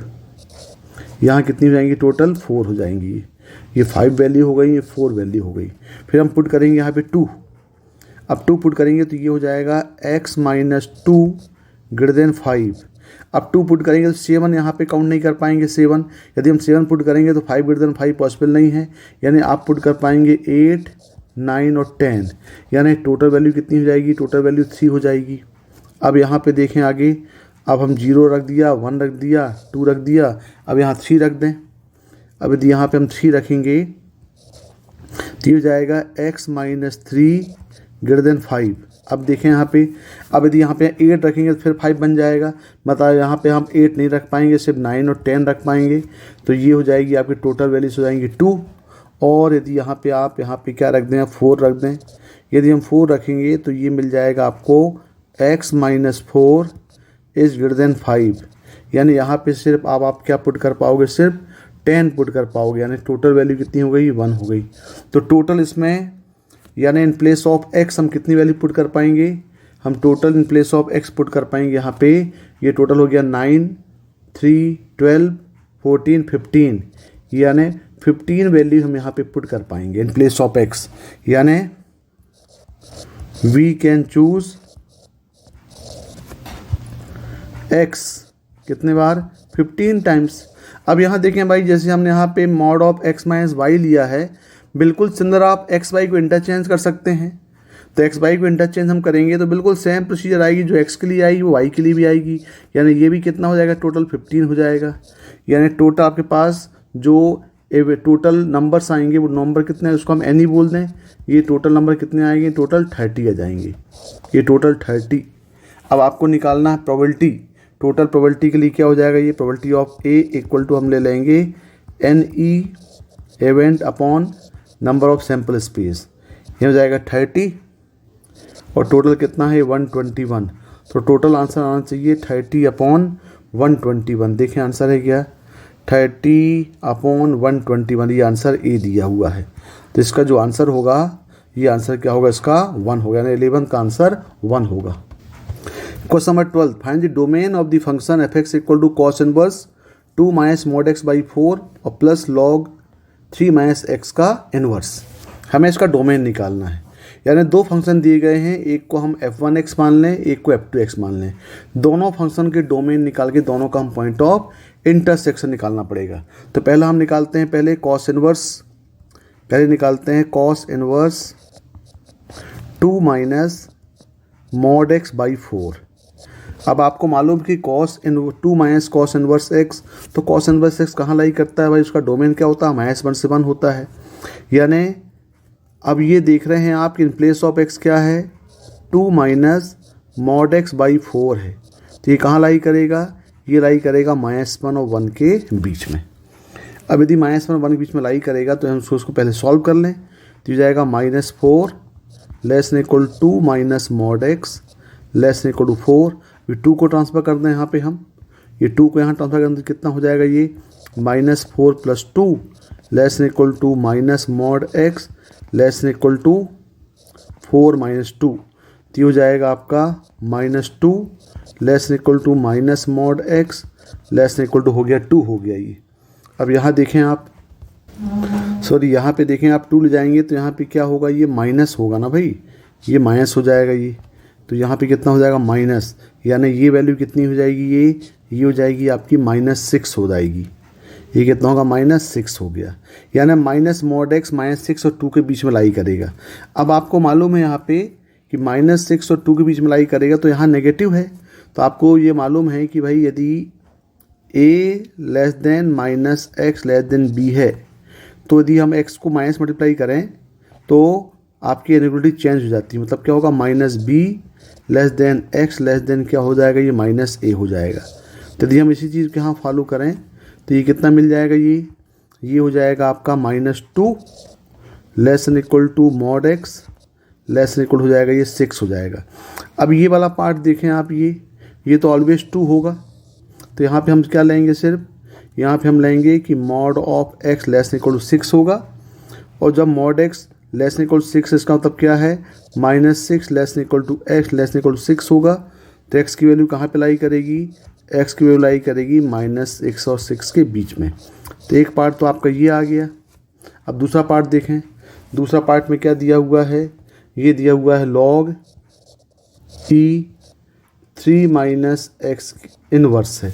तो इसको हम परफेक्ट फॉर्म में लिखें तो ये हो जाएगा 1/log e 3 माइनस एक्स। अब ये log का फंक्शन है तो आपको मालूम है कि डिनोमिनेटर में है, इसका मतलब क्या होगा, ये कि log base 3 minus x is not equal to 0 होगा। और ऑलवेज जो इसका बेस है log x, क्योंकि आपको मालूम है कि log x डिफाइन कब होता है, जब x ग्रेटर देन 0 हो जाए। तो यहाँ पे 3 माइनस एक्स भी ग्रेटर देन 0 होगा। इसका मतलब ये हुआ कि ये हो जाएगा 3 minus x is not equal to e की पावर 0, यानी 3 minus x is not equal to 1 हो गया। और यहाँ पे आप देखें, और यहाँ पे क्या होगा, ये 3 ग्रेटर देन x हो जाएगा, यानी x लेस देन कितना हो जाएगा, 3 होगा यहाँ पे। और यहाँ देखें, यहाँ पे 3 minus x is not equal to 1 है, इसका मतलब x कभी भी 2 नहीं होगा। और ये x लेस देन क्या होगा, 3 हो जाएगा। यानी इस पार्ट का डोमेन कितना होगा कि x लेस देन 3 हो रहा है, लेकिन x नॉट इक्वल टू 2 हो जाएगा। अब हम क्या करें, ये पार्ट इसको a मान लें, इसको b मान लें, दोनों का हम इंटरसेक्शन निकालते हैं। तो दोनों का इंटरसेक्शन निकालना है तो हम क्या ले रहे हैं, पहले इनके पॉइंट्स ले लें। देखें पहले क्या क्या पॉइंट आ रहे हैं भाई, आपके पास एक आ रहा है -6, इससे बड़ा पॉइंट आ रहा है 2 क्योंकि इंक्लूड नहीं है, फिर ये 3 और ये आ रहा है 6 आ रहा है। अब हम पहले -6 से 6 तक जाएं तो देखें -6 से 6, तो ये पार्ट पूरा हो गया, ये पूरा क्लोज दिया है, ये पूरा क्लोज्ड है, यानी दोनों पॉइंट यहाँ पे क्या होंगे, इंक्लूड हो जाएंगे। ये पार्ट आपका ए हो गया। अब देखें दूसरा पार्ट, देखें यहाँ पे दूसरा क्या है, x लेस देन 3 मतलब 3 से लेस, ये ओपन है, लेकिन ये 3 से लेस है, ये ओपन है। और यहाँ बोल रहा है 2 इंक्लूड नहीं है, इसका मतलब यहाँ पे ये आपका जो पार्ट है, ये पार्ट जो मिल रहा है यहाँ पे, ये पार्ट ये ओपन है बोल रहा है, यानी यहाँ पे ये होल होगा, ये ओपन हो जाएगा। अब यदि हम इसमें देखें कॉमन क्या मिल रहा है, तो आप इसमें कॉमन देख सकते हैं कि आपके पास जो कॉमन वैल्यू मिल रही है वो कॉमन वैल्यू यही मिल रही है भाई, पूरी यहाँ से यहाँ तक, लेकिन 2 शामिल नहीं है। ये पूरा आपको कॉमन मिल रहा है यहाँ पे भी, और देखिए यहाँ भी कॉमन मिल रहा है, पूरा पार्ट कॉमन है, लेकिन उसमें ये 2 इंक्लूड नहीं है। तो हम क्या लिख सकते हैं, हम लिख सकते हैं x बिलोंग्स टू -6 क्लोज से लेकर कहाँ तक, 3 तक, जहाँ 3 क्या है, ये 3 देख रहे हैं यहाँ पे ओपन है, लेकिन इसमें 2 शामिल नहीं है। तो ये आपका x का डोमेन होगा इस फंक्शन का। अब यदि आप इसको ऑप्शन से चेक करें, ये आपके पास क्या गिवन है, देखें हमारे पास जो गिवन डाटा वो क्या है, ये दिया -अल्फ़ा बीटा -गामा का फॉर्म, यानी यहाँ पे क्या दिया है, ये दिया हुआ है आपके पास जो ऑप्शन में आपके पास जो कंडीशन दी गई है, ये दिया है -अल्फ़ा बीटा गामा। तो यदि आप कंपेयर करेंगे तो अल्फ़ा कितना मिलेगा, यहाँ पे अल्फ़ा मिल जाएगा 6, बीटा कितना मिल जाएगा 3, और गामा मिल जाएगा 2। और फिर वैल्यू क्या पूछा है, ये वैल्यू पूछा है alpha plus beta plus gamma निकालना है, यानी आपको निकालना है alpha plus beta plus gamma. तो जाएगा 6 + 3 और +2, यानी हो जाएगा 11। यानी इस एक्सप्रेशन का जो आंसर होगा वो 11 आना चाहिए। देखें 11 ऑप्शन में है कि नहीं है, ये 11 ऑप्शन में 3 है, इसका मतलब क्या हुआ, 12 का आंसर क्या होगा, 11 होगा। Number 13, consider the system of linear equation x + y + z = 4 μ, x + 2y + 2 λ z = 10 μ, और x + 3y + 4 λ² z = μ² + 15। और फिर दिया हुआ है इनमें से कौन सा स्टेटमेंट ट्रू नहीं है, unique solution, inconsistent, infinite solution और कंसिस्टेंट। अब पहले हमें ये देखना पड़ेगा कि कंसिस्टेंट और inconsistent solution, unique solution, infinite और नॉन सॉल्यूशंस क्या है। तो सबसे पहले हमको डेल निकालना पड़ेगा। तो डेल क्या बन जाएगा भाई, डेल क्या होता है, डेल आप लोग को मालूम है, डेल यानी हम coefficients of x y z को हम डेल में कन्वर्ट करते हैं। तो क्या होता है, ये मैट्रिक्स फॉर्म में लेकर के डिटरमिनेंट फॉर्म में ले लें, 1 1 और 1 हो गया, ये हो जाएगा 1 2, ये जाएगा 2 लैम्डा, ये हो जाएगा 1 3 और 4 λ²। पहले हम सबसे पहले डेल निकाल लेंगे। डेल निकालने के बाद हम देखेंगे यहाँ पे यूनिक सॉल्यूशन के लिए डेल क्या होता है, नॉट इक्वल टू 0 होता है। तो नॉट इक्वल 0 के लिए हम यहाँ से लैम्डा निकाल लेंगे। और फिर इन्फाइनाइटली मैनी सॉल्यूशन के लिए डेल इक्वल टू 0 के साथ साथ del x, del y, del z equal 0 होना चाहिए। डेल x का मतलब ये हुआ कि जो आपके पास कांस्टेंट टर्म मिल रहे हैं उसको हमको a के x के कोएफिशिएंट से रिप्लेस करना पड़ेगा, उसको हम डेल x बोलेंगे, y से रिप्लेस करेंगे तो डेल y बोलेंगे, और z से रिप्लेस करेंगे तो डेल z बोलेंगे। तो साथ साथ डेल के साथ साथ del x, del y, del z भी 0 है, हम बोलेंगे कंसिस्टेंट मैनी सॉल्यूशन। तो यूनिक और इनफाइनाइटली दोनों मिलकर क्या हो जाएंगे, वो कंसिस्टेंट सॉल्यूशन कहलाएंगे। फिर होगा नो सॉल्यूशन, नो सॉल्यूशन को बोलते हैं इनकंसिस्टेंट। इसमें क्या होगा, डेल इक्वल टू 0 होगा और कम से कम एक del x, del y, del z 0 नहीं होगा। तो पहले हम डेल निकालते हैं। तो डेल इक्वल टू 0 को हम सॉल्व करते हैं। तो इसको इक्वल टू हम क्या कर देते हैं, इक्वल टू 0 करके सॉल्व करते हैं, या फिर डायरेक्ट हम डेल निकाल लें, फिर उसको हम 0 करें और नॉट इक्वल 0 करें, फिर ये वाली कंडीशन लगाएं। तो डेल क्या हो जाएगा, यहाँ पे हम डेल सॉल्व करेंगे, डिटरमिनेंट को सॉल्व कर लो, ये हो जाएगा डेल इक्वल टू 1। तो ये हो जाएगा आपका 8 λ² माइनस 6 लैम्डा, फिर हो जाएगा -1, ये हो जाएगा 4 λ² माइनस 2 लैम्डा, और फिर होगा ये +1, ये हो जाएगा 3 - 2। अब यदि हम इसको सॉल्व करेंगे तो ये हो जाएगा आपका 8 λ² माइनस 6 लैम्डा, ये हो जाएगा -4 λ² प्लस 2 लैम्डा, और ये हो जाएगा +1। अब यदि हम इसको सॉल्व करें तो ये बन जाएगा आपका, ये हो जाएगा 4 λ² माइनस 8 लैम्डा और ये +1 और ये क्या बन गया, ये बन गया आपका 2 लैम्डा माइनस 1 का स्क्वायर बन गया ये। अब ये देखें आप, तो डेल की वैल्यू क्या मिल गई आपको, यहाँ से डेल की वैल्यू मिल गई 2 लैम्डा माइनस 1 का स्क्वायर। अब हम कंडीशन लेते जाएं, तो पहले हम किसके लिए चेक करते हैं, पहले हम चेक करते हैं for unique solution, for unique solution के लिए चेक करते हैं। तो यूनिक सॉल्यूशन के लिए क्या होता है, यूनिक सॉल्यूशन के लिए क्या होता है, डेल नॉट इक्वल टू 0 होना चाहिए। इसका मतलब क्या होगा कि 2 लैम्डा माइनस 1 का square is not equal to 0। इसका मतलब लैम्डा कभी भी 1/2 के इक्वल नहीं होगा। जब लैम्डा 1 नॉट इक्वल टू 1/2 होगा, नहीं होगा, तो यूनिक सॉल्यूशन होगा। अब हमें आगे भी देखना पड़ेगा कि क्या कंडीशन मिलती हैं आपके पास।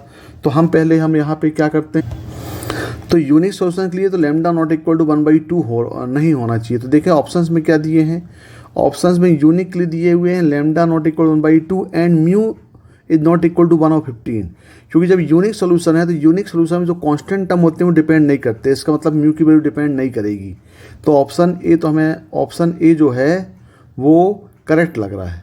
अब आप देखें, अब हम यहाँ पे अब हम चेक करते हैं किसके लिए, फॉर इन्फिनिटी के लिए चेक कर लें, या फिर हम एक काम करते हैं पहले, अब यहीं पे हम del equal to not equal 1/2 है।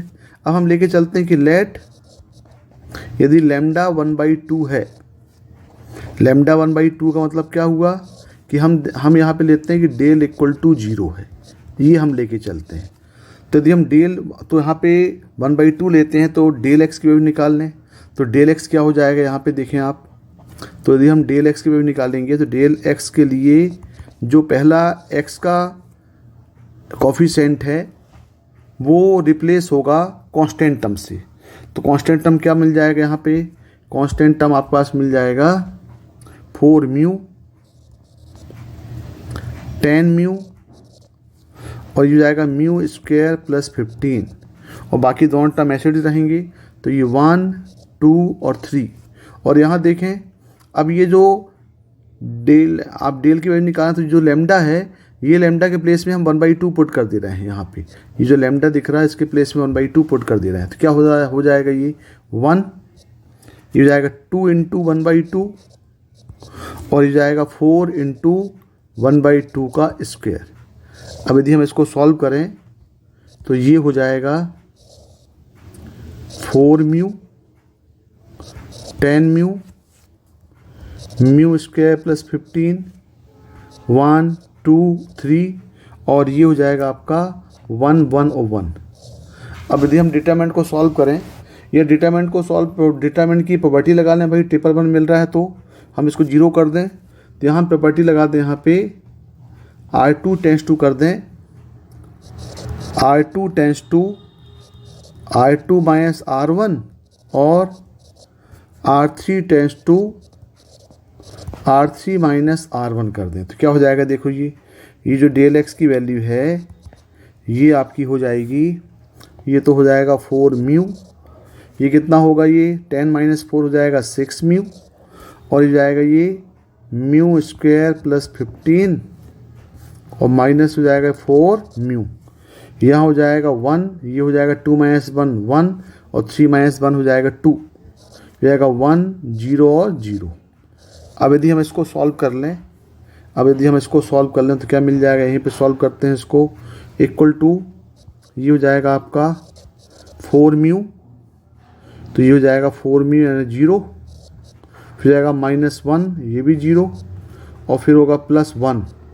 तो +1 में क्या आएगा, ये आएगा आपका 12 mu minus mu square minus 15 और प्लस 4 म्यू। तो ये आपको मिल गया, टोटल मिल गया आपका minus mu square plus 16 mu और माइनस 15। अब यदि हम इसको फैक्टर निकाल लें यहाँ पे, तो ये माइनस और ये बाहर माइनस है, ये बाहर यहाँ पे क्या मिल रहा है आपको, माइनस मिल रहा है, यानी ये हो गया आपका mu square minus 16 mu plus 15। यानी ये मिल जा रहा है म्यू माइनस 15 और म्यू माइनस 1। तो ये वैल्यू मिल रही है आपको डेल वाई की वैल्यू, डेल एक्स की वैल्यू। बिल्कुल सिमिलर यदि हम डेल वाई निकालें तो डेल वाई के लिए क्या करेंगे, अब हम जो कांस्टेंट टर्म है उसको कोफिशिएंट ऑफ वाई से रिप्लेस करेंगे। तो ये क्या बन जाएगा, ये हो जाएगा 1 1 और 1। यहाँ हो जाएगा आप ये जो रो है, ये जो कॉलम है, ये कॉलम वाई के प्लेस पर रिप्लेस हो जाएगी। तो क्या हो जाएगा 4 म्यू 6 म्यू और म्यू स्क्वायर, नहीं सॉरी, ये वाला टर्म रिप्लेस होगा, ये वाला टर्म रिप्लेस होगा। तो ये क्या आएगा, ये यहाँ पे ये वैल्यू आएगी 4 म्यू, ये हो जाएगी आपकी 10 म्यू और ये हो जाएगा म्यू स्क्वायर प्लस 15 और ये वैल्यू यहाँ पे कितनी हो जाएगी, यहाँ भी हम लैम्डा की वैल्यू पुट कर दें तो 1 2, ये भी 1/2 और ये हो जाएगा 4 1/2 का स्क्वायर। अब हम इसको भी इक्वल टू 0 करके सॉल्व कर रहे हैं। यदि हम इसको इक्वल टू 0 कर देंगे तो यहाँ पे वैल्यू मिल जाएगी। आप इसको भी इक्वल टू 0 कर रहे हैं। अब यदि हम इसको 0 करेंगे तो यहाँ पे देखें क्या मिल रहा है, ये तो यहाँ भी वही मिलेगा, ये बिल्कुल सेम चीज़ मिलेगी, म्यू माइनस 15 और म्यू माइनस 1 इक्वल टू 0। यानी म्यू की वैल्यू मिल जाएगी 1 और 15। यहाँ भी यही मिली, यहाँ भी हम 0 कर देंगे यहाँ पे, तो यहाँ पे भी वैल्यू क्या मिल जाएगी आपको, म्यू इक्वल टू 1 और म्यू इक्वल टू 15 यहाँ ही मिल जाएगा। बिल्कुल सिमिलर आप डेल जेड भी निकाल के देखें, डेल जेड भी आप सॉल्व करोगे, सिमिलर रिप्लेस करोगे तो आपको मिल जाएगा यहाँ पे ये 1 1 1, ये हो जाएगा 1 2 और 3 और यहाँ ये रिप्लेस हो जाएगा 4 म्यू 10 म्यू, हो जाएगा म्यू स्क्वायर प्लस 15 और इसको भी आप जब 0 करोगे तो यहाँ भी क्या मिल जाएगा आपको, म्यू माइनस 15 और म्यू माइनस 1 इक्वल टू 0। यानी म्यू इक्वल टू मिल जाएगा 1 और 15। मतलब ये हुआ कि आप यहाँ पे देख सकते हैं कि फॉर इनफाइनाइटली मैनी सॉल्यूशन क्या होता है, डेल इक्वल टू 0 और del x equal to del y equal to del z भी क्या होगा, 0 होगा। यानी यहाँ पे डेल को 0 करेंगे तो मिलेगा लैम्डा इक्वल टू 1/2 और यदि हम del x del y del z को 0 करेंगे तो क्या मिलेगा, म्यू इक्वल टू 1 और 15। यानी इसके लिए जो होगा ये lambda equal to 1/2, lambda equal to mu equal to 1 और म्यू इक्वल टू 15, इसके लिए क्या मिलेगा आपको, इनफाइनाइटली मैनी सोल्यूशन मिलेंगे। अब आप देख लें किसके लिए, अब हम देखते हैं नो सॉल्यूशन के लिए। तो यहाँ लिखें फॉर नो सॉल्यूशन, ये हम बोलें inconsistent solution, inconsistent solution. Inconsistent के लिए क्या होगा, इसके लिए होता है डेल इक्वल टू 0 और del x del y del z, इसमें से कोई एक नॉट इक्वल टू क्या हो जाए, 0 हो जाए। तो डेल इक्वल 0 से हमें क्या मिलता है, डेल इक्वल 0 से हमको लैम्डा इक्वल 1/2 मिलेगा, ये मिलेगा। और इनमें से कोई एक, क्योंकि तीनों वैल्यू जो आई हैं म्यू माइनस 15 और म्यू माइनस 1 नॉट इक्वल 0 आया है, क्योंकि हमें नॉट के लिए करना है। तो म्यू नॉट इक्वल टू 15 भी हो सकता है और म्यू नॉट इक्वल टू 1 भी हो सकता है। यानी हम यदि बोलें कि फॉर नो सॉल्यूशंस क्या होना चाहिए, lambda is not equal to 1/2, sorry lambda equal to 1/2, lambda equal to 1/2 और mu is not equal to 15 और mu is not equal to 1। ये यदि केस होगा तब ये क्या होगा, ये कंसिस्टेंट सॉल्यूशन कहलाएगा। कंसिस्टेंट जिसको हम बोलते हैं नो सॉल्यूशन बोलते हैं। अब ऑप्शन चेक करें ज़रा आप। अब यदि आप ऑप्शन चेक करेंगे तो यहाँ देखें क्या क्या ऑप्शन दिया हुआ है। तो यहाँ पे आपके पास जो ऑप्शन है ये दिया हुआ है फॉर यूनिक। तो यूनिक के लिए तो स्टेटमेंट ये ट्रू लग रहा है भाई, ये क्या है आपका, ये ट्रू है। सिस्टम ऑफ इनफाइनाइटली के लिए भी ये क्या है आपके पास, ये भी ट्रू है। कंसिस्टेंट के लिए नॉट इक्वल टू 1/2, यानी आपके पास इनकंसिस्टेंट के लिए डेल नॉट इक्वल टू होना चाहिए। तो ये स्टेटमेंट जो है वो करेक्ट नहीं है, यानी इसका आंसर क्या आएगा, ये इसका आंसर जो आएगा वो 2 आएगा कि system is inconsistent if lambda equal to half and mu is not equal to 1। यहाँ पे नॉट इक्वल टू होना चाहिए क्योंकि आपके पास डेल इक्वल टू यहाँ पे क्या दिया है, ये del equal to half and lambda equal to not equal to 15 और म्यू इक्वल टू 1। तो ये स्टेटमेंट क्या है आपका, ट्रू है। बाकी सभी स्टेटमेंट क्या है, फॉल्स है, क्योंकि बोल रहा है इसमें विच इज नॉट ट्रू।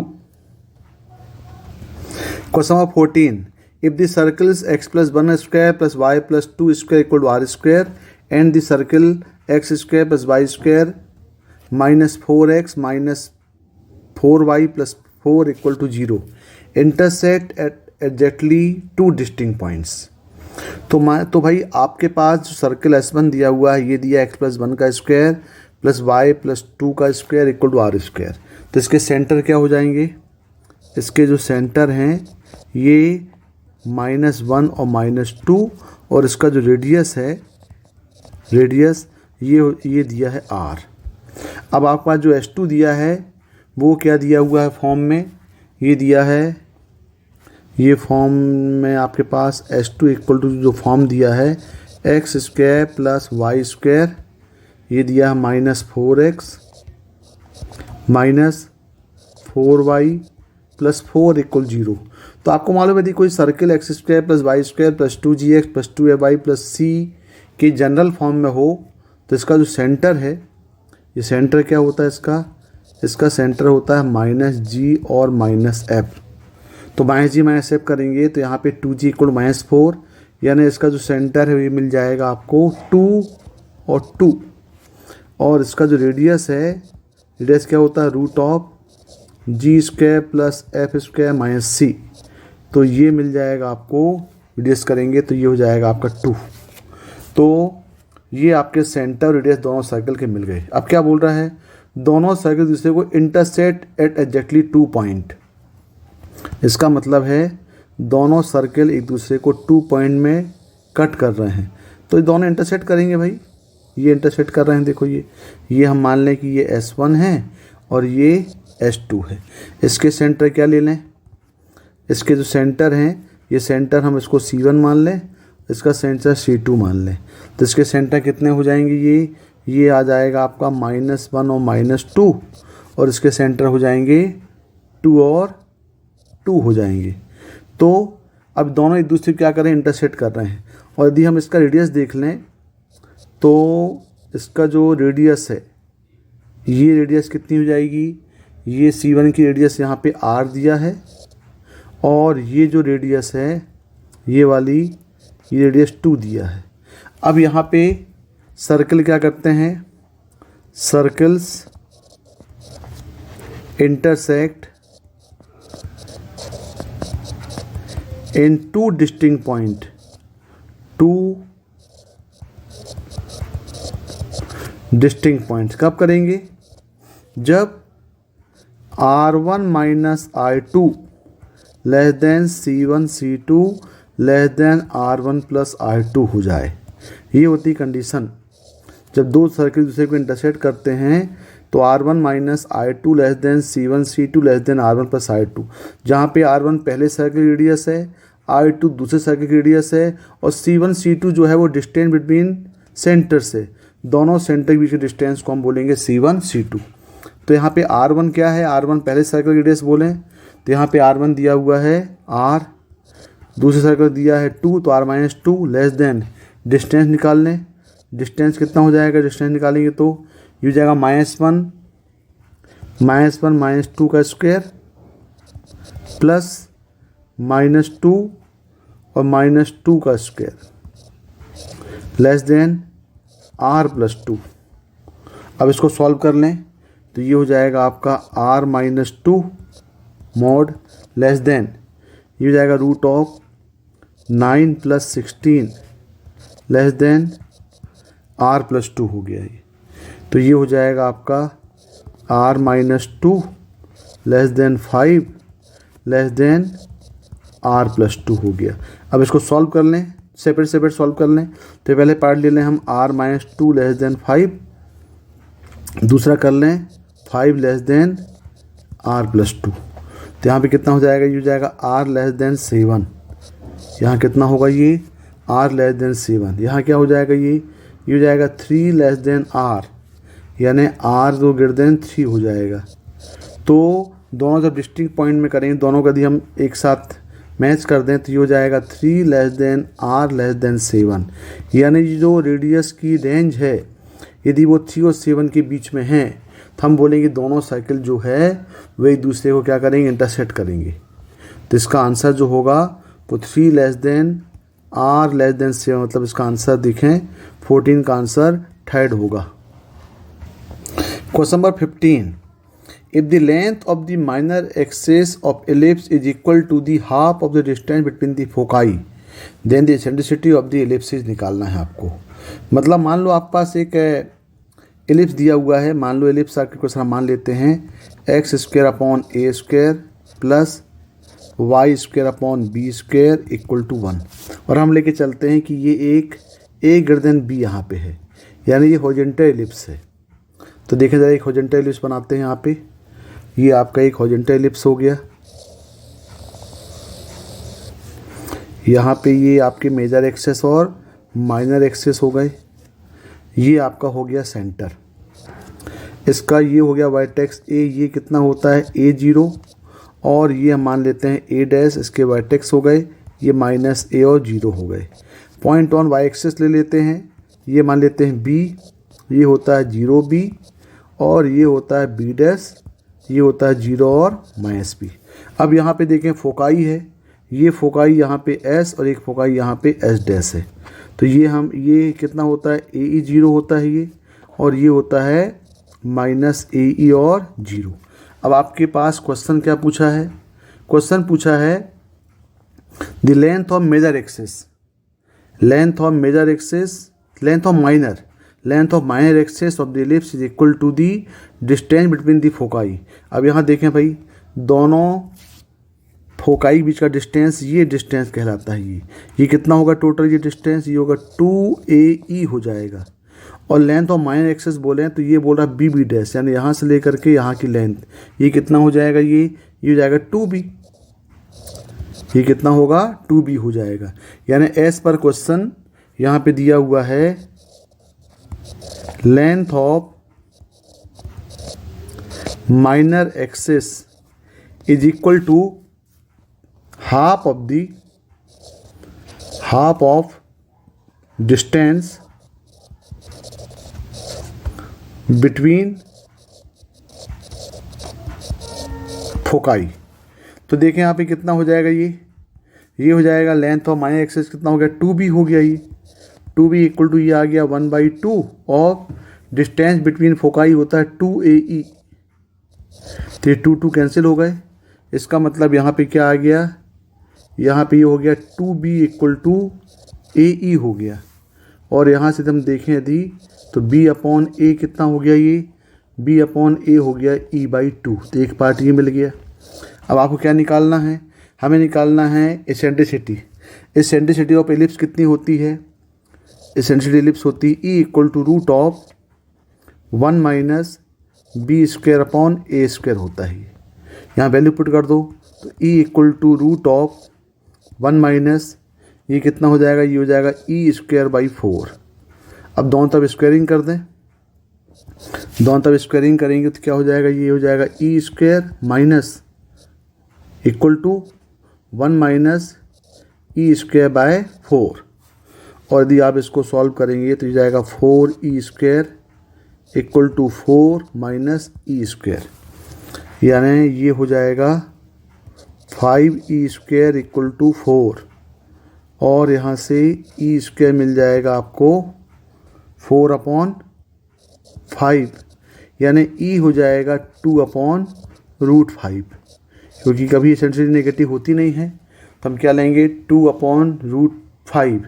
और ये देखो 1 से लेस मिल रहा है, क्योंकि आपको मालूम है कि एसेंट्रिसिटी जो E है, एसेंट्रिसिटी एलिप्स की, वो 0 और 1 के बीच में होगा। तो 2/√5 देखें, इसका आंसर 2/√5 है क्या, 2/√5 दिया हुआ 4। तो इसका आंसर क्या होगा, 15 का आंसर 4 होगा, E equal to 2/√5। Thank you for watching.